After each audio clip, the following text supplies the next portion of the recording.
Hi, I'm and so are all my friends. Today I have on Melrose Michaels, the biggest businesswoman in the world. Thank you for having me. This is awesome. I'm so excited you're here. We've known each other for like a year now. I know. I was just thinking about it because I was going through my photos and we met at AVN. AVN in Vegas, yeah. Yeah, and I found a photo of Flavor Flav and I met him there as well. You were busy that convention. That was so much fun. I remember the limo ride and what is it, Snapchat filter faces? Oh yes. Yeah. And Nickelback in the limo ride. A lot of Nickelback. Yeah. So much Nickelback. I love him. How long have you been in the industry? So I got started actually in live cams, and that was in like 2011, so just over 13 years now. Oh my gosh, 13 years. That's awesome. That's a long time. I feel like of a lot of people I've talked to, most of them haven't been in the industry that long. No, yeah. I agree. It's I feel like getting your footing and sticking with it long enough to build like something decent or at least stable is kind of the key for me. You've kind of been through like a lot of different waves, and I feel like in this industry you have to be adaptable to everything. Yes. What's your journey been like? Like, where did it start to where it is now? Because now I see you as like very influential in the creator space as well, and helping other creators build their empires as well. Yeah. I started in cams, and I felt like that was kind of where it made sense for me because I didn't have an audience. So like social media was newish back then. Like I wasn't, I didn't have followers and any of that. So I think starting on cams made sense because it let me build like a community. And then I did that mainly for 8 years. Like that was like the hardcore hustle of it. I compare cams to like the waitressing of adult work, online work, because it's like very time intensive, very energetic, very like on all the time. And then premium Snapchat happened. And I remember making the switch because on cams, I was losing like my audience. Like people weren't tuning in as regularly, and it was weird going from like 100 people every live cam show to being like there's only 30 regulars here. Like what's going on? And it occurred to me like that's when everyone was like shifting their attention to cell phones. So I was like, how do I get on cell phones? And that's when I figured out about premium Snapchat. And that's actually in 2 years in premium Snapchat, it's really where I made my name. So when we made that switch to premium Snapchat, I was with Vincent at the time, blew up, and then obviously the big blue giant entered the chat, and now it's all OnlyFans, everything. And then all that whole time I was also doing clips, and I was, making my own little videos and selling content, and I did a little bit of phone text and texting and sexting and all the rest. This is probably like jumping maybe too far forward, but we'll go back and forth. Some of your videos you talked about how the changes now with porn being banned. Yeah. You've adapted really well, it seems like, to be doing this for that long, to all the different changes and adjusting. What does that kind of look like for you now with those bans happening? It's so stressful. So I'm super outspoken about this stuff because it affects me so directly. Like Tennessee, as effective as this month, January 2025, it's now criminal what we do for work. So anyone that posts a link to distribute content online can be arrested and in prison for 15 years because of that distribution. So Tennessee's coming down hard, so I'm like a fugitive now. It's super fun. Highly recommend. Oh my gosh, you're on the run. That's why you're here. Yeah, you're in a different state, exactly. But yeah, I'm outspoken about it because it does directly impact me, and I think that creators and sex workers and adult performers are always like the canary in the coal mine. Like we're the first people affected by free speech violations. So to be outspoken about it is one thing, but also like no one listens to us. So we can warn you all you want, like Sesafas is going to ruin your life, and no one heard us. And now it's this and the age verification and all the rest. So to be adaptable, I think that it's in our nature as sex workers or adult performers to just be adaptable because we are up against everything. Like there's only new bad things coming, and then we just pivot like we always have. It's the oldest profession for a reason. We've been adaptable the whole time. So I think that's what it comes down to. I think this podcast will probably, I'm sure there'll be like people who watch us as well, but also other creators. And when it comes to that adaptability, do you go through those like waves of feeling like I'm doomed, I'm done? Like, how do you get through that when you're kind of like second guessing everything and you're feeling like it's the end? Yeah, I'll let you know because I'm living it right now. No, like that's because me and my husband are building our house, and it's like all the money I've made in adult work has been saved and put forward to this like dream home of ours. Yeah. So like we just got that, the windows and doors, and it's watertight now, and it's there, and like I'm contemplating my career, like, okay, come January, what I do and the way I go about the work that I do isn't technically sustainable anymore. So it's like, I built a house in this state and I pay immense taxes in this state for a home that I, like, if my livelihood's taken away, like, then what, you know? So, I mean, these are the sky is falling moments where you have to sit down and especially, like, talk to your partner, like, what's our backup plan? Like, what if tomorrow or January 2025, our income is not what it is in a substantial way? So, like, you have those, you know, contingency plans that you try to put in place. Like, do we move? Do we sell the house? Like, what's the plan? Our plan is, like, if it comes down to it, we have to sell the house and we go somewhere else and we do it again. But at the same, like, in the same breath, because that sounds very, like, negative and bad and sad, and it is. But, like, all adult performers are entrepreneurs. And, like, that's kind of where my education is based and the stuff I do with other creators is based. So for me, it's, like, also, like, I like the challenge of, like, you can take it from me, but I have the skill set to go and do it again in any line of work. Like, and I say that because in adult work, like, if you have an OnlyFans, you have a platform, whatever, you can't just, like, run Facebook ads, right? Like a normal business would. No. So, like, if you could, or even, like, YouTube ads, like, it's so creative. Exactly. So, like, you don't have the same opportunities as a regular entrepreneur for your business. I think that at the base of what we do, we're entrepreneurs, and because we can't run our business in a traditional way, the way that anyone else with a normal mainstream business could, you build these skill sets of, like, working with loopholes and, like, working in the hardest way possible. So anything that they take from me, or if this career was over tomorrow, I very much believe I could build a mainstream business because it would be easier than the one I chose. Like, and I have all of the skills required to do it. So that's kind of how I look at it. It is sad and it's challenging for sure, but I also have enough confidence in myself that I could pick up tomorrow and do something different and be okay. But that's a privileged position to come from. Also, that's, like, it takes time to get to that point where you do 13 feel years confident. of time. Yeah. I'm, like, at the 6-year mark, and I'm kind of in that place where I'm like, do I need to figure something out? Because I've also, even though I'm not living in a state where it's illegal, I'm feeling the repercussions of it, where people are like, oh, I have to re-verify it, so I'd rather, like, maybe go look on Twitter or something. Or, like, you know, and so I'm already getting people being like, oh, sorry, I don't know. And, there's been so many times where I feel like I've had to rebuild. So I definitely relate to that. And I just posted, actually, like, a couple days ago on my, like, creator community page. And I said, you have to be willing to, like, go full force, be willing to change, be willing to, like, put in, like, your time that you said, like, that took you 8 years, like, where you were on all the time. You have to be willing to do that in the beginning if you want this to be something that is, in quotes, sustainable for a while, and you have to be willing to do that.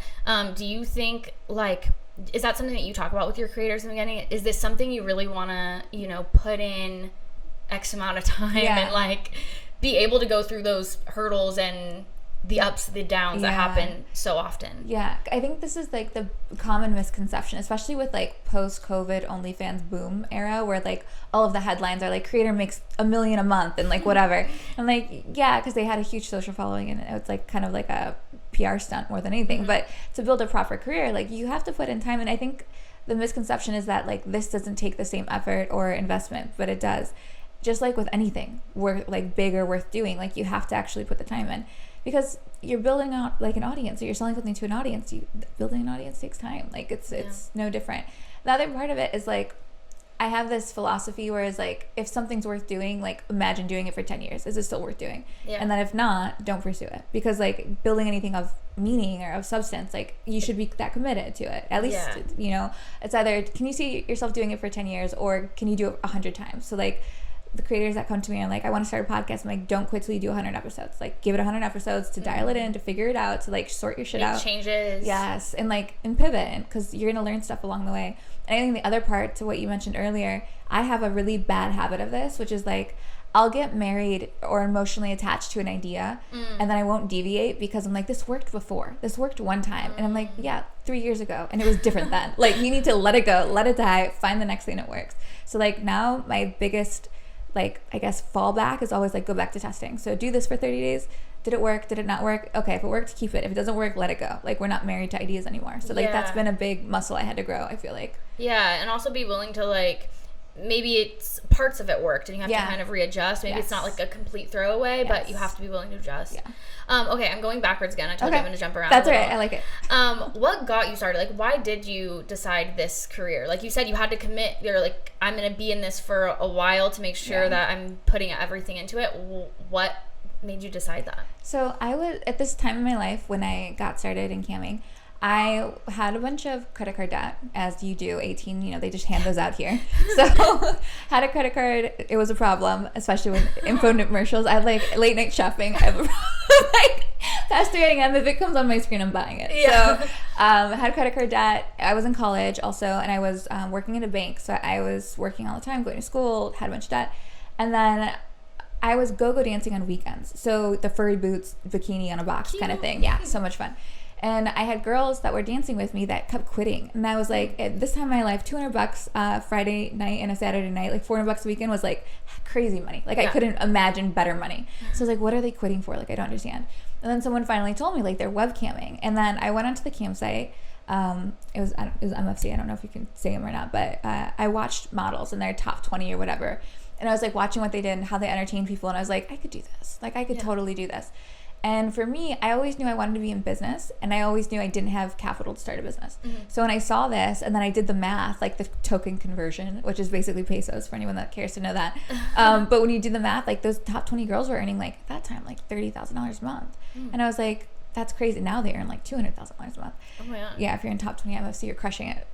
But and I did the math, I was like, I could be one of, like, I don't see why I couldn't. Like, I'm cute, I'm bubbly, like I think I could do this. So after watching them for a while, I decided I was going to do it because, like, this is the quickest way to raise capital and the most efficient. Like, this is an opportunity, like a vehicle, basically.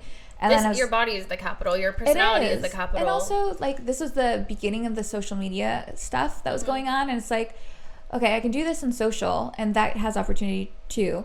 Or I could do this now for a shorter amount of time and then do whatever I wanted. Like, it was just the fastest means to an end. And I have no issues with it. Like, I actually, and I can tell you this, we can circle back to it, but like actually doing live cam really helped me with like body image issues, like that I was not doing well health wise, but like having that positive feedback in chat like disrupted my negative self-talk and like really helped me heal from that. It's crazy, the craziest thing. But yeah, I think that when I went into it, I was like, this is an easy vehicle for me. I can capitalize and I can do anything I want after that. And I don't come from much. So like having that and being like, this exists, like this is real. I remember I didn't think my first paycheck would be real. Like I was waiting for them and they came in the mail back then. So like it was a paper check. That's honestly so much better. Like you, like especially for the first one, you're like, it's real. It's real. I can touch it. And then they don't tell you that like paper checks, they still don't withhold taxes, which I did not know that part. And you know, back taxes are a nice wake up call. But yeah, when that was kind of how I got started. It seemed like a great means to an end, and an opportunity presented itself, and it was silly not to take it. Like, that's just how I looked at it. Let's talk about what you mentioned, like body image and how it kind of helped you with that. I actually, like, I say this all the time that this work has helped me with my body image, and I've you know, go up and down about it, but I feel like I've been a lot more confident in myself since it's starting. Yeah. And then also I just started doing Sex Panther. I never did it before, but then the last like month I started, and being live and actually doing something where you're like speaking with someone, because I have never done that before. It's very intimate. It's very intimate, but it also brought me a lot of confidence that like I'm capable to speak to people. I feel like I never had done that, and it's in a different way than, you know, a podcast or like speaking to somebody at the coffee shop. So I feel like I learned a lot about myself in that way as well. So let's talk about the body image thing if you're comfortable. Yeah, absolutely. So I had gone through a bad breakup just before I started cam. So like because of the breakup, my body image issue stuff kind of came from that. Like I wasn't good enough for this person that really, you know, made me heartbroken or whatever. And as a woman, you kind of internalize that, like, what's not good enough about me? Oh, it's the way I look. It's the whatever. So for me, I was more of like on the anorexic side, but I wasn't eating, and I could never nail the throwing up part very well. So I just stuck to the not eating. And also like my background before I got into adult work was also modeling. So like I have had a history of child modeling. So like I was always hyper aware of the way I looked anyway. Yeah. And then also there's like a cultural indicator for me. Like I grew up in a predominantly Hispanic and Black like community, and I'm just like this clear ginger. So like I felt like a mutant. So yeah, the area I grew up, like I just felt like a fish out of water too, and I wasn't that typical beauty standard of the friends and people I like, hung out with, my peers. So for me, I think when I got into cams, I was super insecure. And then you have to see yourself on cam, but cams is low pressure in the way it feels like it's your own TV show in your bedroom, and you can do what you want. It can be silly and entertaining and fun.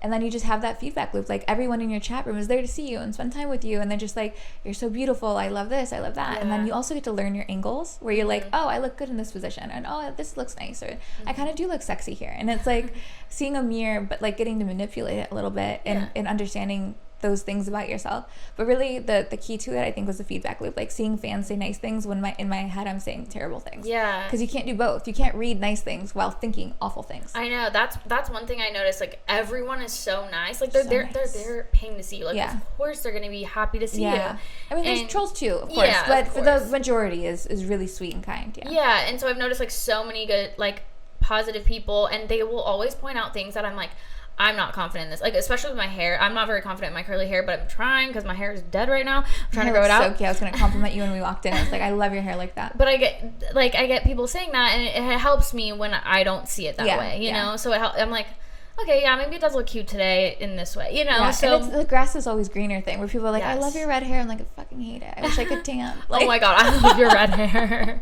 It's so funny. It's like, you always think like your thing that you're insecure about is like, it's the thing people idolize about you. And that's the kind of thing, like, that's the other lens cam gives you, honestly, or even this work in general. Yeah. So tell me about like some of the business side of things, because I was just looking into your chat GBTs, which is so freaking cool. And you also have so many other businesses. So I want to like touch all of them and talk about like where your ideas came from, how they're going, what you've learned from being such a like diverse entrepreneur. I think it's so cool. So I don't know where to start with it, but if you want to just mostly exhausting. yes. And you're one to talk. You're doing all these things, so I imagine you can relate to a lot of this. But I don't know where to start. I guess Sex Work CEO is kind of what started it all. So that's like the educational stuff, and you've done a lot of this, like at YouTube course videos, the standard, just putting out resources to give back. Like, that's kind of where my head was at when I started Sex Work CEO. I was like, this industry gave me everything I have. Like, truly, I really believe that. So like, how can I provide something back to it when I decide to go? And I was like, okay, I can leave this as like the positive mark that I made on the space, or whatever that's going to mean when it's said and done. So I started making educational videos, sharing tips and tricks I learned along the way, and just like sharing stuff that's worked for me. Hopefully it helps other people, and that was kind of like the whole mission. And then it morphed. Like, now we have our first product, which is GBTs, and that's the like chat GPT for adult creators. And that came out of just like, I wish I had that. Like, I don't like the content policy issue. Like, I just do the thing I need you to help me with, So that's, I love the name, by the way. That's so cool. It's so perfect. I love the name too. That was I thought of that in the back of a taxi. It's incredible. Like, that is so clever. I love branding. That's the thing. But yeah, so that was our first real product. I didn't want to put out any, like, everyone asked me like, sell courses or do mentoring, and like I thought about it and I dabbled, because Sex Work CEO wasn't and almost still isn't profitable to this day. So everything that has, I mean, we have a huge team. There's 6 people employed every month, like our core team, and then there's freelancers outside of that. So it's a huge team. It's massively expensive, and I don't think people know that, because it's well branded to the point it feels very professional and like almost corporate. But it's not. Like, it's all of the funding has come from my OnlyFans. So like, when we say like this company's built by sex work, like, it really is, and I think that's important. But it wasn't profitable up until very recently, and it's only like baby profitable. And that's because of GBTs. But I didn't want to put out a product. I didn't want to put out courses. I didn't want to be another course educator. I didn't want to put out something that wasn't good enough. Like, it needed to bring enough value for me to feel good about taking money from creators for it. And this is something I feel really good about. Like, GPTs, I think, is so helpful. It gives so much value for money. It's the thing I wish I had. So that I'm super proud of. I think that's what you like you saying it's what you wish you had. That makes the best product. It's like something that you need, something that like other people need as well. And I mean, we've all struggled there with like ChatGPT and like not being able to actually ask it what we want. And like with GPTs, it's like, help me rate this dick rating, like, and not make it sound like the 700 other ones I've given in 13 years of this work, or like I want to make a new video and it's going to be a JOI because that's what I'm known for and whatever, but like I don't want to do the same thing. Like, help me. And like, I think people think like motivation, inspiration is endless, and it can be, sure, but like to call it on demand is a different sort of superpower, and very few people have that. Wait, we should dive into that. So how do you keep things fresh after 13 years? I feel GPTs. like yeah we all go through waves of like, oh, we got so much inspiration now, and then all of a sudden you just like hit a wall and you're like, I feel like I've done every single thing possible. Yes. So for the inspiration, like troubleshooting that, the real answer is GPTs. But on the flip side of that equation, so this is the thing, and this is a big unlock for me, honestly, just as an entrepreneur. There's two things at play. So you have your creative side of your mind, and then you have your like analytical side. And for the work we do, we use both, right? You have the creative and inspired when you're going to film or, you know, do anything a creator does. And you have the analytical of running the business, how you run PPVs, what your strategy is, how you drift content, all the rest. So I think people get stuck on the inspiration and finding that because they're too used to being in the other mindset. So like if you're doing a full day of like scheduling posts and responding to comments and cascading content, like you're not going to feel inspiration. But what can trigger inspiration is actually the momentum. So like this is the biggest thing when creators come to me all the time. I'm sure you get this a lot too. But like I'm just not motivated. I'm not motivated to film.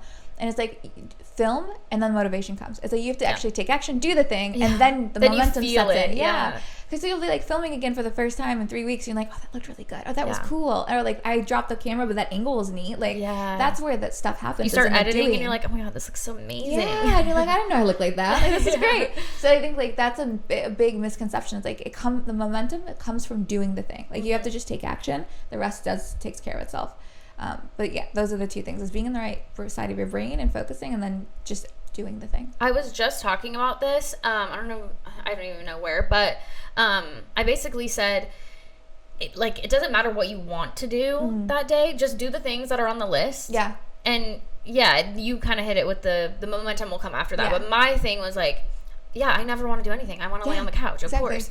But you just have to be like, it doesn't matter what I want to do today. Yeah. Like, so I love that because people will ask me this all the time because they see all the businesses and all the like things we're doing. Like it looks like we post really consistently. Yeah, it's scheduled like 6 months in advance. Oh, so like 6 months? We were out 6 months. We actually had to scale it back to 3 because then we had no room to change things. And like then Instagram starts flagging stuff, and our next 6 months of shit is shot because we scheduled it too far. But yeah, so the motivation comes from doing it. But when people ask me how you get away with doing so much, like I watch the same amount of Netflix as the rest of you guys. Like I really make time to do nothing. Yeah. But the plan is just like, fuck your feelings, stick to the plan. So like my Asana will come up. That's what I use for my task management. And it'll say like, you have these 3 things to do today, and like, okay, I'll do those things, and then the rest of my day opens up to like do what I'm moved to do, or like what I'm creatively inspired to do. And sometimes that's nothing. A lot of the times it's nothing, but like as long as I can chip away at the rest and like take everything in small baby steps and it's manageable, that's how you do the things. It's a little bit every day. How and when did you decide to kind of grow your team, and when did you decide, I need to prioritize certain things and have other people do the things that I can't do? Yeah. I did it wrong. I think I would never advise people to do what I did. I think I fucked up. I tend to hire, or I have tended, I'm going to speak this into the universe. I usually hire too quick and try to scale things too fast because I want to move fast just as a person. I want to go. So I think I hired too quickly. I had to scale back teams, and firing people is the worst thing in the world. Like as a business owner, it will never get easy. It always sucks forever. Yeah. So don't do that. Don't make those mistakes. So hire as needed. And also like the advice on that is to like freelance out, because you can freelance out on Upwork or something for like a project basis. So like I need these videos edited. It'll be, $500 or $1,000 for the whole project. Someone will take the project on, your budget's fixed, and you get the work, but you're not hiring a person per se. Yeah. So like that's what I wish I had done for a lot longer than what I actually did, because that's why we haven't been profitable for so long. Our overhead's super high. So like that was a massive mistake that I made, and I'm slowly correcting. But I think you need the team when it's just you have to delegate. So like there's one of me, and there's a lot of content being made between OnlyFans content, between SexRxEO content. Now we have to make GPT's content for social, and then there's another business too, but there's no content required for that. So it's like the things I can't delegate, or like the things I can't replace, that's what you have to hire for. And like and then who's going to give you the most leverage on your time the quickest. So like the first thing was video editing. Video editing takes me a lot of fucking time. So much time. Yeah, so much time. I'm not even the best at it. Like, I'll edit my OnlyFans stuff with, like, the courses. Like, I want them to look super polished. Like, I don't want to fuck that up. So we, you know, hire out. And so that was a massive expense. But that was going to give me back so much of the time. Mm-hmm. So that made the most sense. It was the biggest lever I had to pull to get back the time. So I think if you think about the business like that, like, what levers can I pull to buy my time back that will make the most impact for whatever the goal is? That's kind of where you should start. Yeah. I want to know what a typical week looks like. I would say day, but I feel like every single day, at least for me, looks different because I don't do every single thing in one day. Yes, I love that you asked it that way. Yeah, in a week, what does that kind of look like for you? Do you give yourself days off? Do you give yourself, like, how do you manage your time? Not super well. So, like, if you asked me that question in the summertime, I'm big on deep work because the sun comes up early and I like to be up early with the sun. So I was getting up at like 5 a.m. Summertime, and I'd go for a walk. Like, I had this whole routine. Now, because it's winter, I'm not doing that anymore. I get up at like 7. Yeah. And that stays the same through the week. But the first thing I'll do is like deep work. I'm most focused earliest in the day. So like right after I wake up, I'll have like coffee and go straight to the office because I'm like clear and focused. Do you have a separate space for, like, you have an office? A proper office, yeah. Okay. So I have a proper office, which is, like, all things admin, schedule-y, whatever, and a strategy based, and then, like, a guest room that I'll film in. So, like, I keep those things separate because I feel like they're very separate in my brain, and, like, learning that helped. And having, like, I feel like sometimes it's good, like, I think I've heard this somewhere, where having your bedroom, like, be a bedroom is good for you to actually mentally check out and sleep. Yeah. So do you feel that way with having an office and having filming space? It's funny because I have this neon sign that hangs in the back of my office, and it's always like in the back of my Zoom calls and stuff. And it was strategic at one point because it's like a watermark on your wall. But now that the office is just for the office, like when I turn on the neon sign, in my brain it's like I'm clocking in for work. Yeah. So like that's like the signature, like, okay, this is work time and I'm in the office and now I'm gonna go through the list. And it's like the click that coffee gives you. Exactly. It's like, okay, we're on now. And that's what I do. So like I'll sit in the office, and most of my time, most days, is just spent doing office work. So I'm in the office, I'm doing meetings, which I really had to scale back because that was taking up too much time. I'm reviewing teamwork, I'm reviewing course videos, I'm making sure things are scheduled out, managing the team. That's, we have bi-weekly meetings now, setting goals, I think like where I'm at least for the Sex Work CEO company, is like very strategic. So like I'm making big directional decisions for the company, and then I'm making content. Like those are the core things that I'm doing right now. Yeah. The team really holds down almost every other aspect. Like there would be no one would have ever heard of Sex Work CEO without the team I have, and they're phenomenal. Like they're all better at me and the things that they do. Truly. I think that's what you have to hire out, is like someone that's better, like that can make something better than you wouldn't be able to. Yeah. And I think that's like, I've made the mistake of hiring friends because I want to work with people I enjoy working with. Yeah. And that works out sometimes, but rarely. And I love everyone that I work with now, and they are friends too now at this stage in relationship. But hiring and firing a friend is very hard, and I've had that experience, and it's awful.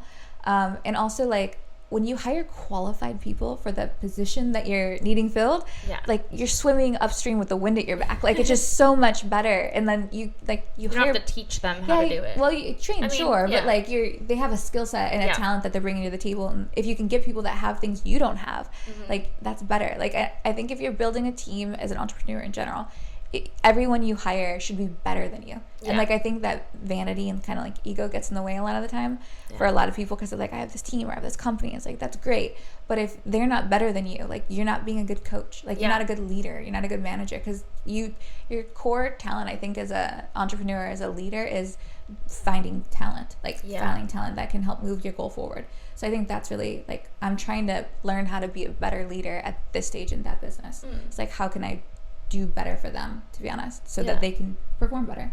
So you get up at 7, you're there by like...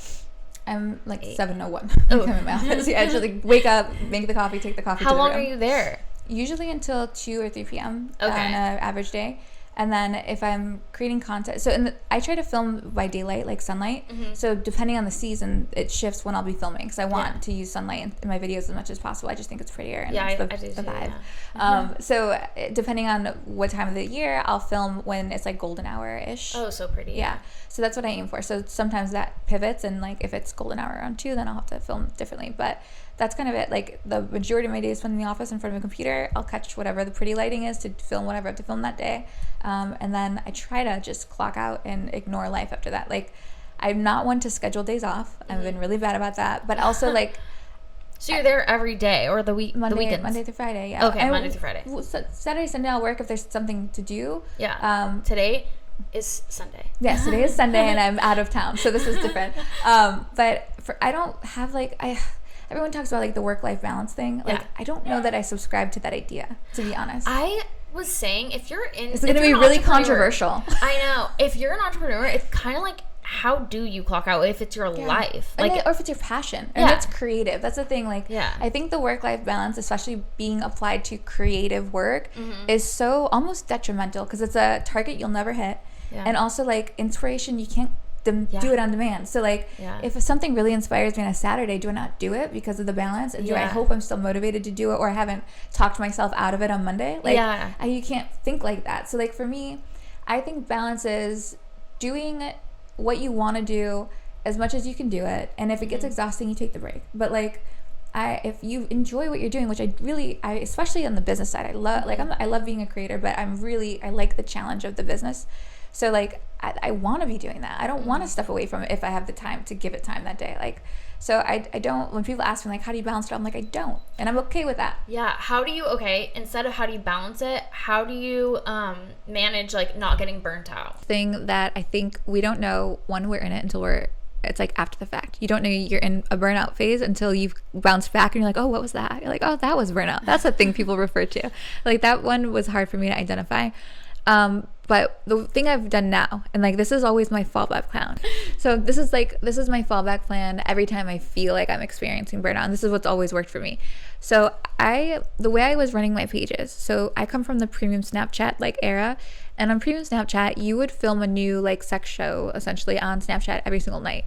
And they pay a subscription to be your friend on Snapchat. You have to like monitor your own subscription though, right? So Fincentric made that really easy. So they had it built in where like it would tell you like remove this person today, their subscription's up, they didn't renew. So you still had to manually add and subtract friends, but it would tell you like this person's expired, remove them, this person's this person just subscribed, add them, whatever. And then it was really easy. You would go into your friend request, see the person, add them, and then search them and remove them. So Fincentric was the platform that made that possible, because otherwise you're doing it like a spreadsheet manually. It's a fucking nightmare. So for burnout, because I come from premium Snapchat, I was doing a show a day and recording a video a day, basically, in 10-minute video or whatever on Snapchat. So I'm used to making a lot of volume of content when OnlyFans kind of happened. So I started to like set myself different on OnlyFans because I don't have a huge following. I'm actually a pretty baby creator, I would say, by comparison. What? I'm not like a million follower, like influencer or whatever. Yeah. And I know 300,000 of those people on Instagram aren't seeing my posts. So on OnlyFans, they're just like, no, we're not showing it to anyone anymore. No one actually wants to see this, even though they followed. I'm pretty sure they do. I think they regret this. Buyer's remorse. So for when I went to OnlyFans, I treated it like premium Snapchat because I was like, I want to be different. Like, what can I do to set myself apart from all their like monster creators? Also, I don't make boy girl content, so it's like I need like a gimmick almost. So like I'm like, the premium Snapchat thing worked. That's what my audience likes. I'm gonna do that on OnlyFans. So I had a high subscription price of $25 on OnlyFans, and I was posting a video to my feed every day. So I kept that pace of content. I don't do this anymore. So this is like an outdated idea, but it's going to circle back to the burnout thing. When you're making that much content, eventually you get burned out. Yeah. So creators are like, how do you sustain this? I'm like, I was a robot basically. But now when I get in burnout, the way I handle it is I will set aside 2 weeks. So I give myself 2 weeks to bounce back. Week 1 is just like a fuck it week. Like nothing matters. Like I'm just going to relax and recharge. But week 2 is when I'll start getting in the groove again. Now I want to caveat this by saying those 2 weeks, I have content that's scheduled, but it's all reruns. So like it's fan favorites, and that's how you frame it. So like Throwback Thursday, this is the video that you guys keep requesting in DMs. You can hype it up. It's all about the marketing, right? Or Sexy Saturday, this is the video you guys have called me the hottest in 1,000 times more than any other video. It's how you frame it. So you schedule out reruns for 2 weeks of content, and then now you have this 2 week runway to like course correct the burnout. So stuff's still going up, you still look super active, the fans are seeing their fan favorites, at least that's the perception. And the first week you just relax, recharge, whatever that means to you. Like, I love bubble baths and wine, I love Netflix and binging, and I love to like ignore notifications and just let people wait for me to bounce back. And then the week 2 for me is, okay, if my publishing schedule is a video a week, which is kind of what it is now, a new video every week. So I need 4 videos to be a month out in advance.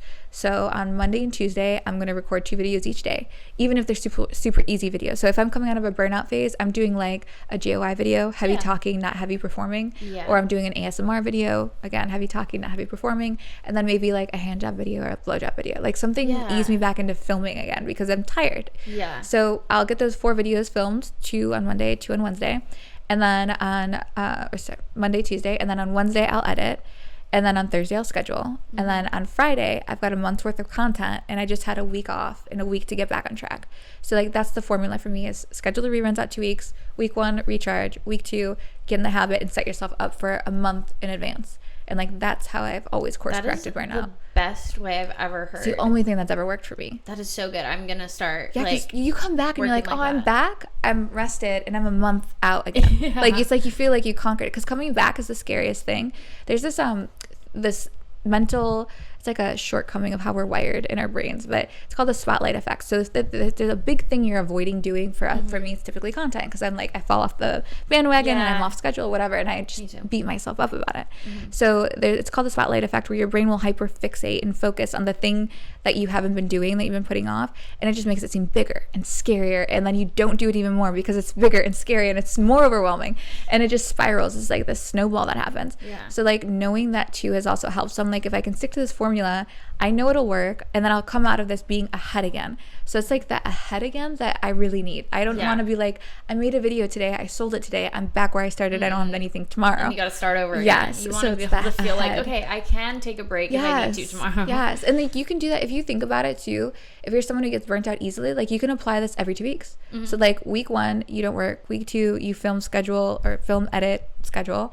And if you're getting 4 videos out of that second week, you're done for a month, and then you can take a week off and you can do it again. Like, it can be sustainable if you do it like those incremental, obviously there's the fan DMs, and that's a whole other topic, but like, from burnout, that's the formula. From actually like filming and filming, editing and scheduling. I feel like a lot of people struggle with the scheduling part too. At least that's what I hear. Okay, wait, that brings me to so you said Fancentro was where you were really like building your audience, right? Camming was the audience. Fancentro was where it kind of blew up. Okay. Yeah. And then, so how are you still writing off of those like fans that you have, or is there another way that you're marketing to now? So this is going to be one of those like, do as I say, not as I do moments, because my energy is so much more on the businesses as like growing the creator stuff, which it needs to be the opposite, because that's where all the money is actually, and that's where my focus and time needs to be. But the reality is, like, Fancentro is where the audience, like, in my name and my brand really got established. Like, I was a cam creator for 8 years, but no one knew my name so much. And then on Fancentro, like, I had a lot of traffic being pushed. I was getting a lot of traffic pushed to me because I was performing well there. So it's like with almost any adult site, if you earn a lot, they push you more traffic. And at least if you're on a site that gives you traffic in general. Cam sites do, some platforms do, OnlyFans not so much. So that's where I kind of like built the brand. Before, I was just a cam girl and doing whatever, and Fancentro is where I really built the brand. And I think then it became just how I leveraged that and taking them to a different platform, or I guess not different. I still do Fancentro. I think it's fantastic, but obviously when something else has the entire market, you need to also be there. So yeah. Do you also do Sex Panther? I do. I love Sex Panther. Okay. So you're still doing like live. Yeah, sort of. I don't take calls all that much anymore. I'm more to the texting. Yeah, because it's hard to like take a meeting and then like video call, you know what I mean? So yeah, I'm more doing the texting now. But I've done video calls. I like them. I think that makes a killing. If you have the time capacity to do it, I highly recommend. I love it so far. The only issue is like, for me, the burnout with that, because it is so like time intensive. Yeah. But other than that, I do like it. Yeah. And I think I've also built a lot of fans there that I now see over on my OnlyFans. Yeah. And it's a very different audience. Yeah. So it's like, it's unlikely you're going to have the same people on OnlyFans as on Sex Panther, but it is likely you can convert them to being a fan from Sex Panther, and then they'll also join OnlyFans. So it's like, and I'm not even like asking them to. Yeah, they'll just find their way. Me. Yeah, absolutely. I think because it's so like fetish heavy and like kink heavy on Sex Panther, it's a good, I guess, what's the word to that? Like, it's a good collaboration because you're getting access to an audience that's totally different. So you can really expand your brand in that way. Like, okay, I'm going to do majority of that there. If they like me, they'll go find my other stuff here. It's very, it's a good companion, I guess, to the business. Yeah. What do you do for you? What's your thing? What do you like to do? I like to build businesses. That's the whole problem. That's what got me into this mess. I am such a like work. I just love it. But I do have to have like my me time too. Yeah. So this is funny you asked me this because I was talking to one of my best friends recently, and I was telling her about how stressed and how overwhelmed I was, and like I'm in that burnout phase, and like she was talking about the idea of self-love. She's like, you really need to prioritize self-love. And I was like, what does that even mean? Like, what does that mean to you when you say that to me? Like, you're talking like a fairy to me right now. Like, I don't like fairy, like it's just a mythical thing that I don't understand. Like, I hear it, I agree with it. I don't know how to practically like that's not how my brain works. What are the steps to self-love? Like, give me a book or a course. Like, so she was explaining, she's like, well, what do you like to do? When she asked me that question, I was like, I have no idea. I'm also in this phase, like side tangent of my life where I'm like very self-discovery mode. Like, I feel like I grew up and I really wore a lot of masks for a lot of different people. Like, I wanted to be the perfect person that everyone wanted me to be, and everyone projected a different version of that onto me, and I adopted it. So I feel like in this era of my life, I'm really trying to figure out who the fuck I am. Do you think that came from the modeling at so young? I never even associated with that, to be honest. That's really interesting that you'd say that. Maybe. I think it's like my own issues of like my relationship with my parent. I think it's that, like, getting affection, or like how do I get them to notice me, or how do I get, and not both parents, and I have a great relationship with both my parents now, but I think it was like, how do I get the attention? And for me, it was like I'm really good at school, so the teacher will say something nice. I receive love and affirmation is like my main way. So like a good job, or like a pat on the back, or I'm proud of you. Like, I really didn't get that kind of love or feedback, so I went around trying to get everyone to love me. Like, how can I make you love me? I am a very desperate for love person, and like I really desperately want to be liked, and I go into every room thinking people don't like me. It's like a weird character flaw. What? Yeah, that's like really how my brain works. So you have all these people that like you, they follow you, they love you. I know, but it doesn't, and because it's online too, it doesn't feel like the validation you'd think it would. Yeah. And like even at the conferences, like being here at XBiz this week, it's like I get so overwhelmed by like walking up and saying like, hi, I'm Laura's, nice to meet you. Like, it's so scary for me. Wow. But like I think that's what also drove me to be successful, is like if I achieve enough, I'll get validation back. Like, my validation is very external. So like in this phase of trying to figure out what you like, my whole life has been built off of the feedback of when someone else said I was doing a good job, or that they liked me, or that, it's all external. So when she asked me like, well, what do you like to do? I'm like, I have no idea. I've never just done something because I liked it. I've done it because someone would notice it, or approve of it, or give me love as a result of it. Wow. So that was like a big unlock for me recently. So I've been actually making a list of things I enjoy doing as they come up for me. So like what's on the list? So this summer I started going for walks in the morning. So I take a 3-mile walk every morning, because it's a loop in the countryside where I live. Like, so pretty. I saw the videos. Yes. So I love the walk. So early morning walks when the sun's coming up is like my thing. And then the other ones I've noticed is, so dancing with a friend. So there's a dance class. It's in Nashville, so it's like a 2-hour drive. And I don't do it often, but my best friend's out there, one of my best friends. So when I go do that dance class with her, I love that. And the other stuff was like audiobooks. Like I get badly in my head, and I hyperfixate on ideas or things, or it spirals very quickly. It's like an anxiety thing. But for me, if I put on an audiobook, I can't, it's the same like the feedback loop. I realize I can hack that, because I can't negative self-talk or hyperfixate on some idea that doesn't serve me if a book is in my head and I have to focus on the book. Yeah. So like audiobooks have also been a big unlock for me lately. It's like, leave real world for fantasy land and like get out of your head. It's not serving you. Do you listen to like fantasy books, or is like it smut, like ACOTAR? Ooh. Yes, I love ACOTAR. Fourth Wing I read, and now I'm in the middle of Crescent City. I'm about to start book 3. So yeah. Okay, like that's fairy so fun. smut. I have another friend, Blair Beanie, and she's into smut too. Oh, it's so good. It's so good. I didn't know books could be so erotic. It was like a new thing for me. I was like, what? I have not gotten into it. The only thing that I read that I guess was like sort of like that would be After. Did you ever read No, that? I never read that. It was on, what's that book app that everyone was on Audible? like years ago? No. No. Kindle? No, it was like where anyone could write a book. Medium? No, I've never heard of it then. I forget, but it was, oh shoot, I really want to, I can't remember. Anyways, there was like a place where everyone would just like, you know, like junior authors. I don't know. Okay, like short stories. Short stories. And After was one of those books, but it actually blew up and now there's like nice. a movie and everything. And it's cool. Harry Styles fan fiction. Oh, very cool. And it's sort of smut, I guess, because there's like sex in it. You gotta listen out ACOTAR. ACOTAR will change your life. Okay. That's like the one. And also like, I'll set you up now. After that, nothing will compare. Like, it's really like, I envy you. So that's all I need then. That's all you need, honestly. Like, if I could trade places with you, not know what it is, and start it, I would do that now. Like, I'd pay money. Listen to it? You don't read it? I like to listen just because like, I live 2 hours from Nashville because I'm like super, super country. So if I have to like, if I want Starbucks, it's 2 hour drive, or Target, or like my nails done, or my, you know, the girly things, I have to drive to Nashville. So like, that's my podcast or like audiobook time. So I'll just throw that on and 2 hours there, 2 hours back, and I get 4 hours and $2. So yeah, I'm a big audio. I can't sit down to read. My eyes get tired and like I kind of doze off. Me too. So audiobooks for me for sure. Yeah. But that's been like the things I like to do. That's how I'm like just figuring that out, and I'm like making a literal list in my notepad on my phone because I have no fucking idea. It's like that's so new to me, and I envy people so much that know that, because this whole era is like figuring myself out, because I find and that's why I'm drawn to you too, because you're very authentic and you can tell. And like, I don't feel like I'm an authentic person because I don't even know how to let people in, because I don't even know who that person is. I have a video that I made like 10 years ago, I don't even remember, on YouTube. I think it's still up. It's called I Don't Know Who I Am. And I like didn't feel like I was authentic because I didn't feel like I liked anything. I didn't think like I would do things with people. Like we'd go do whatever, and I'd be like, I mean, I'm here. I like being around you, but like fun. I don't know what we're doing. Like, and I just like never felt like I liked anything, and I felt like I was kind of like people pleasing and doing things that they like to do.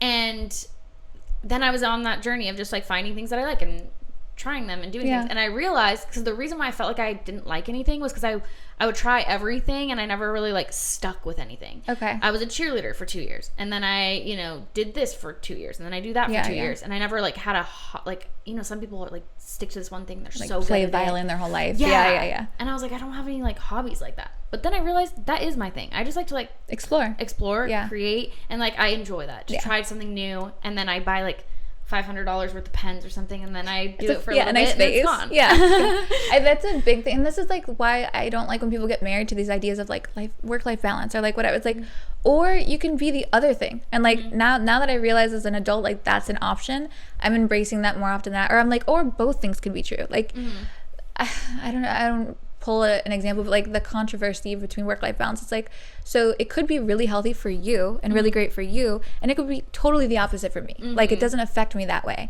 So I think like really understanding, getting to know yourself, because this is just what my whole life revolves around now. It's like getting to know myself and then understanding myself and then applying that. So like, I know audiobooks will get me out of my head and get me out of my funk, and like, okay, I know that little like life hack for myself, and that's what I'll do.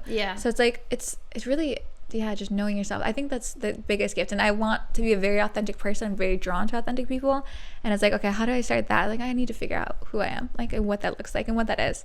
It's funny because everyone's work-life balance can look a little bit different. Maybe like your balance is like you only need like an audio book, you know, every few days or something like that, where someone else might need like 5 days like with friends or like whatever it is. I think there's a different amount that everyone needs, and I am definitely a type that's like a workaholic, but I love it, and sometimes that does recharge me in the way that like also coloring or like making something recharges me. I think too, like, I'm pretty isolated where I am. Like, I'm very far from my closest friends. I want to get into that. Like, why'd I do that? Did you move from a bigger city? Are you from a small town and so that feels comfortable? Like, what is it? I was born in small town Pennsylvania, so like really rural, middle of nowhere, few streetlight towns. Few streetlights in town, and then when I was like 3-ish, we moved to Chicago. So then, not like Chicago, like downtown Chicago, but like Chicago suburbs, still massive towns and very, you know, metropolitan. And then that was most of my life was in Chicago. I've always wanted to get back to small town living because I'm very drawn to the tranquility of it, I think. Like my mind is a very busy, chaotic place, so put me in an environment that is opposite of that, and I think I'm better off. Maybe that's why I'm such a homebody. That could be a part of it. Like if you don't have the energy to go out and like partake in the world, it's like you need that safe place to retreat to. So that's super important. But actually how it came to be is we were looking, my husband was looking on Zillow, as he just does, like as a hobby. That is like my hobby too. I love looking on Zillow. He was looking at that and he found this property. It's 80 acres and it had 2 homes on it, a 4-acre pond, and it was like, oh, this is really nice. This is really something. It was super pretty. Affordable. Yeah. So I was like, let's just drive down. I'm the impulsive one, and I'm super like adventurous. So I'm like, let's just drive down and see it. Like it's 8 hours away, no big deal. So we drove down, and then we get there, and I was like, this is great. Like let's just make it. I was in real estate at the time. I was a real estate agent at the time, and doing cams.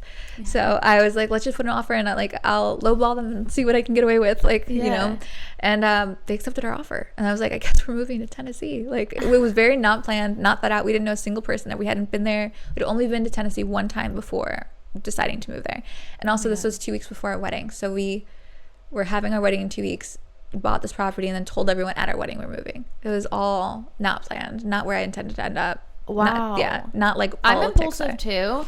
I don't know if I'm that impulsive, but I kind of did the same thing when we bought this house. Daisy was on tour at the time, and I was just like, I was on Zillow, and I was like, oh my god, I want this house. It wasn't this house, but I was like, I want this house right now. We're putting in an offer. We're doing all the things. And I just started doing it. And Daisy was like, what is happening? Just along for this ride. Yeah. And then we didn't get that one. And then that's just when the journey started, where we were actually starting to look like seriously, because I was so impulsive about it. So yeah, that's how I ended up there. That's so crazy. I think it's good for me though too, because now like this era of my career, I'm going to a lot of conferences, like not just the XBiz and the AVNs, but I go to like TES overseas. That's a big one that I really love, and there's like AW Summit, and you kind of travel everywhere because you're in the middle. Yeah, I'm in the middle, but like a lot of those are in Europe, so like that's been a big change for me, is like going to overseas conferences. But I get so much value for the business side of the business, not the creator side, but the business side, because you're talking to other executives and stuff. So with all the travel, coming home to a place where you could hear nature is like everything. It's like there's like a little bit of heaven between the chaos, and it's like my mind is chaos, my travel's chaos. I need that like home base where I am isolated, and like you adapt to that. Like me and my friends FaceTime all the time, and you know, whatever. But figuring out what you like, but then also being in an environment that is good for you. Like that's another big unlock. Like the different offices, the environment needs to serve the purpose of what you're trying to accomplish, and I think where we ended up actually does that really well. That's great. Yeah. I feel like sometimes you don't know what you need, and you just like kind of end up there. Like you just decided to go with like whatever your heart was desiring. Yep. And I think more people should be a little impulsive like that. A little bit impulsive, because your intuition's telling you something. Yeah, and also just like there's a part of living is like chasing your inspiration. Like my friend, the same one that said self-love, she was telling me, she's like, what do you see? What is your perfect day like? Like she's really figured her shit out. Like she's taken the time, she's done the therapy, like she's done it all. So she's like guiding my journey here. And she's like, what does a perfect day in your life look like? I'm like, I have no idea. And I'm like thinking, like, the only way I can sum this up is if I could wake up and do whatever I was inspired to do that day. Yes. That's the only thing I can imagine. It's like if I wake up and I want to paint tomorrow, like I want to paint. Like if that's what moves me, or if I want to like design a dress, like I want to, like if that's just like the lay in the grass. Yeah, if I like I want to like create a dance. Like I used to dance. Like I choreographed. So like I want to dance today. Like I need that kind of freedom. And you also need a partner that will support your like impulsive, adventurous, I'm just going to do this now. Yeah. Because like I wouldn't have any of the businesses I have if it wasn't for my husband being like, okay. Yeah, do it. Yeah, do it. If that's what you want to do it. I also like heard or read or somewhere that, you know, the most successful people, it's not because they like got lucky. It's because they're taking like calculated, impulsive risks. That have like a high reward, and they do it over and over and over again. They fail over and over and over again. So I think that is why you're such a great businesswoman as well, is because you do have that sort of personality where it's like, I'm going to take a big risk, and maybe it's a little crazy, but you know, it's not insane. It's something positive. The thing about risk is that it's not even, I'll back up. The first like decision filter anything for me goes through is like, will it kill me? I'm like, okay, I'm not gonna die from this, so that's fine. And I'm like, will it bankrupt me? Like, no, unlikely, unless I really go sideways. And I'm like, So what's stopping me? And you know what it always comes down to, at least for me with my like validation issues, it comes down to like, what will that one person think of me? And then you figure out who that one person is that you're scared of, and you're like, you don't even care about that person. Like that person's opinion shouldn't matter to you. Like that person's, no offense to those people who might see this, but like they're not doing better than me. They're not doing something that I would want to be doing, or they don't have like the life that I want. So like, why do I care? Or why am I going to let them stop me from doing this thing and taking this risk? So it's funny because almost every risk, it really comes down to what this one person's going to think of you. And it's not even always the same person. It's not always your mom or your dad or your whatever, the ex-boyfriend or ex-friend. But it's like, if you can figure it out and you figure out who you're like afraid of their opinion, and you like name them, you're like, why am I going to let that person stop me from doing that? So that's helped a lot. Can I, I'm pausing, I'm going to cut this. Can I ask you about your family? Yeah. Okay. Yeah. And you just share as much as you want. Yeah. Okay. That actually is a really good point. It's like a lot of us, especially in this industry, are probably worried about what our friends and family think about what we do. What was that like when you kind of brought up that with your family, if you ever did? Yeah, so when I was go-go dancing and I saw the cam girls and they were leaving the dancing to go cams, I have a really great relationship with my mom. She's like one of my best friends, and I've never had any issues talking to her about anything. Like it was just you could be very open. So I remember telling her like, I'm gonna do this, and I showed her the campsite. I'm like, I'm gonna be a cam girl. Like this is what I want to do. And she's like, well, you can't undo this. The internet's forever. And I was like, I know that. I'm like, are you good with that? And she's like, if this is what you want to do, I want you to do it. And I was like, cool, I'm gonna do that. So my mom actually picks my first original stage name, which I don't use anymore. But if you want to see really bad old content of me, you can look it up. It's Chastity Merlot, and I spelled Merlot wrong. It's with a W because I didn't drink wine at the time. I wasn't 21. So MERLOW, which makes no sense, but it was great for branding. That's cute though. It worked out. So I had her full support. My dad wasn't really active in my life at the time. Like our relationship is very new to me. So I didn't have the fear as a woman or as like a child of like, what will my dad think of me? And I think if I did have that relationship, I may not have chosen this path. Like I don't know, I can't imagine how that would have played out because it just wasn't my reality. Yeah. So I didn't have that, but I was up against like, what will my older brother think of me? Oh, okay. So when my mom told him, because I was too scared. So my mom told him, and he was really upset. He tried to disown me at first, and then within like a few phone calls, it was fine. Yeah. And he's super supportive now. And in the way too, like he really sees the entrepreneur side of like everything I've done with it. Like he's known girls in college that were like cam girls and their lives didn't turn out, how mine did. So his whole thing was like, do something with it, like make it matter and make it count. And I think that was probably the little like validation chip on my shoulder too of like, I have to make this something. Like I have to make him proud of me, because my brother was very much like my father figure. So I have a lot of support. There's only one like extended family that doesn't really know what I do, but it also doesn't come up. It's not like the topic of conversation. Doesn't need to. And then there's also other businesses. So if there's like a family member that does ask, I'm like, well, I have this educational company, which is true, or I have this AI product, which is true. So, and then I also, we didn't talk about it, and it's not maybe something to focus on, but I have the data market research company, SWR Data. So for that company, it's like, I do market research, and I just don't tell them it's in the adult industry.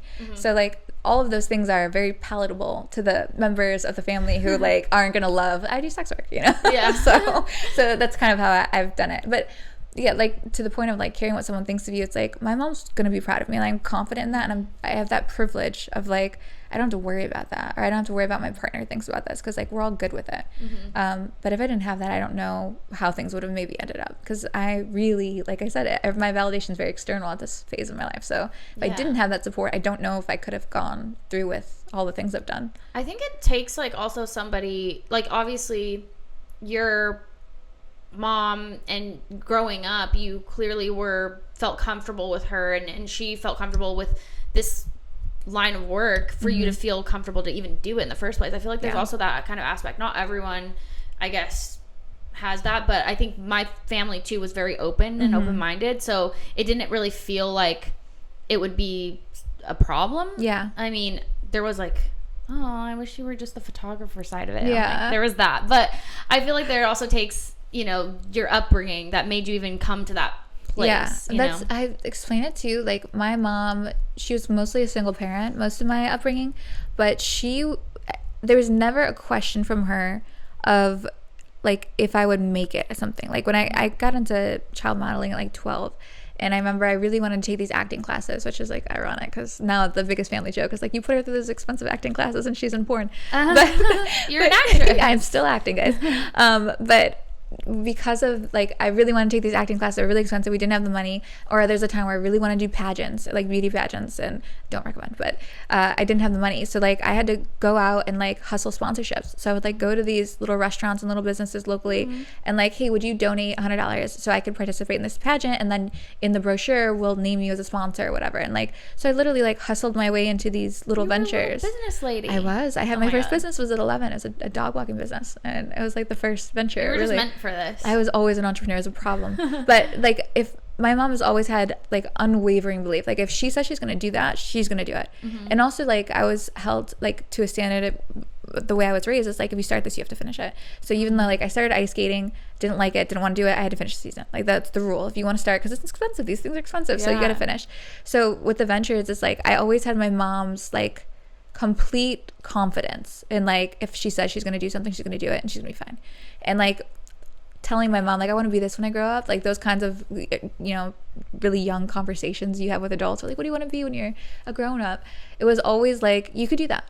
Like, it's going to be really hard and it's not going to be fun, but like if you want to do that, you can do that. There was never any bit of like doubt or like maybe a different path. Yeah, there was never any of that. My mom was always like the biggest supporter, and like, you can actually do anything, but you have to go do it. My mom was like that too. She was like, you should be an engineer, you'd be so great. I'm like, I'm horrible at math. I don't know what made her think that that was something I could do, but I could tell myself no. I cannot do that. My mom she had lawyer racked up for me at once. She's like, you really love a debate, and I'm like, I am a word wizard, I do enjoy that, but I'm not going to dedicate 8 years or 10 years of school to it. No, thank you. Yeah. Okay, that's funny. Okay, so let's wrap it up. Okay. I loved this conversation. I feel like you're very open, and I appreciate that, especially in conversations like this, because I think that's what's helpful to other people. And also, let's, you know, whoever's watching, whether that's fans or creators, it's going to help everyone just feel closer to you and get to know you as a person. And I think that's important in this industry, is to, even if you do put on performances sometimes, like sometimes I do like a little dominatrix thing I'm starting to get into, but I'm like a silly fun person, but I can play that role too. And I think it's good to like see both sides of people. So I really appreciate you doing that. I love it. This is a good opportunity for me to learn to be vulnerable and figure myself out. So I appreciate the opportunity too. If you ever need ideas for hobbies, I am like hobby queen. That is what I learned about myself, is I don't stick to anything, but I will do everything. And so I've tried a lot of hobbies. I'm going to ask, especially when I'm here. It's perfect. Yes. That closet right there, it's a mess. There are hobbies stacked to the top. Hobbies on hobbies.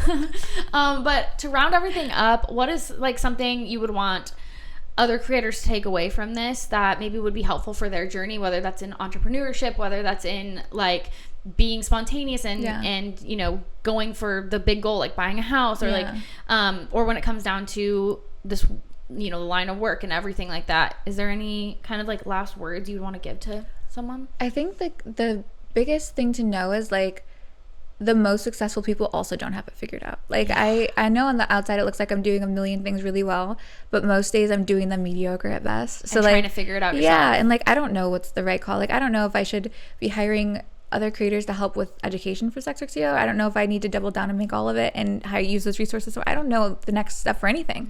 So I think like it all comes down to testing and like trial and error, and then we're all just doing the best we can. Like truly, that's really what it is. So I think if they're watching this and like they're taking away like all of these success stories and stuff, it's like, also take the part where I don't know who the fuck I am, and like I'm figuring that out too. So it's just, I think that's the biggest thing, is like no one knows. Like we're all just doing the best we can. It's like that thing that when your parents grow up, like when you're a child, you see your parent as like a god. You see them as like a hero, that they've got it all figured out, that they're, you know, they take care of you. So like they are, but the ones that take care of you, they are. And then you grow up and you're like, now I'm that age and I have no clue what's happening. No idea how to adult. Yeah. That's exactly it. I feel like that too. And I think sometimes that's why people feel, what's that word? Imposter syndrome. Yes. I feel like that like all the time. Yeah, same. And then I do look back, because if I was 10 years ago, I would look at myself now and be like, oh my gosh, she's got it all figured out. Oh my gosh, she's amazing. Oh my gosh, she did everything she wanted to do.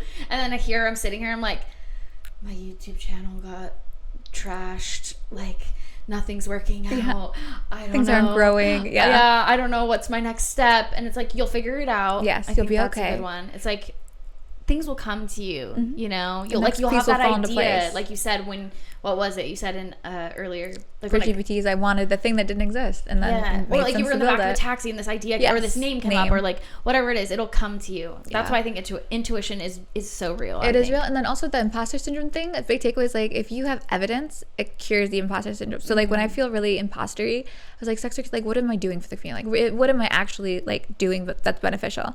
And then I'll look, like, we save a Telegram chat full of testimonials for creators who are like, this helped me so much, or I made money using this tip, or whatever. And I'm just like, I stack evidence to reassure myself when I don't feel like I'm doing anything. That's a good one. Especially for, like, even if you're just getting started, there is still that insurance. Like, you'll see someone say like, I love this content, I love whatever you made. Even from fans, it's like, I have a channel for that too, where fans are like, I really love this video, or like, I didn't know I was into this, thanks for exposing me to this. It's like, I helped someone find their way a little bit, and that's cool. Like, that's enough, you know. I know. Oh, that leads me to one more thing then. It's okay. Okay, how you just said, like, when a fan like finds something new, or like when you create something different, I feel like I've learned so much, and I feel like you continue to like learn, and you also teach others, and I feel like I've expanded in a way that, and I feel like I've helped people understand themselves better sexually, and I've understand myself sexually. I think that's something that I love about this industry. Is there one thing that you like really found that you love about this industry in the last 13 years that you've been doing it? I think it's more to the same, like, it's this constant journey of like exploration for yourself, and then for all the fans that get to go on the journey with you. So like, one of the things that I think has been really cool is like, my fans have gotten to see my entrepreneurial journey alongside my creator journey. So it's like, in that, and in the fact that they subscribe to me and like everything I do, they also will go along in this next chapter. So if I leave being a creator behind at some point, and I don't plan to, but if I do, like, that audience is down for the next chapter. Like, they're down to read the next book, like of Melrose or whatever. So I think that's really cool, because it's a lot of pressure to think like, if I stop doing this tomorrow, it's all gone, and I got to figure it out from day one again. But it doesn't have to be. Like, these things can evolve now, and your family gets, or your fans, like, they get to go with you. So I think like, knowing that it's okay to change, it's okay to age, it's okay to like evolve. You're allowed the space to do that, and that's what makes being creators special. I like how you said it's okay to like to grow and like get older, like, because you know, that's always a big one too. We can go on and on about all that, but I feel like there's a place for everyone, and it doesn't matter what age too. I like that. Absolutely. As I am getting gray hairs. Same. But it's the burnout. Do you know what I've been doing? What? Since I have black hair, I have been Sharpieing. Oh, that's such a good. I could never get away with that. What color Sharpie? I have been using a black Sharpie because it's so much better than like the spray. Yeah, no, it makes sense. The spray gets all over your hands, and the Sharpie like actually just stains it. It stains That's it. Perfect. They need to come out with a ginger Sharpie. I would subscribe for that. Maybe that'll be my next business venture. I'll make you a ginger Sharpie. I've got like 10 friends that would love that. Yes, that's my new thing. Well, thank you for coming on. This was so much fun. This was awesome. I really appreciate it.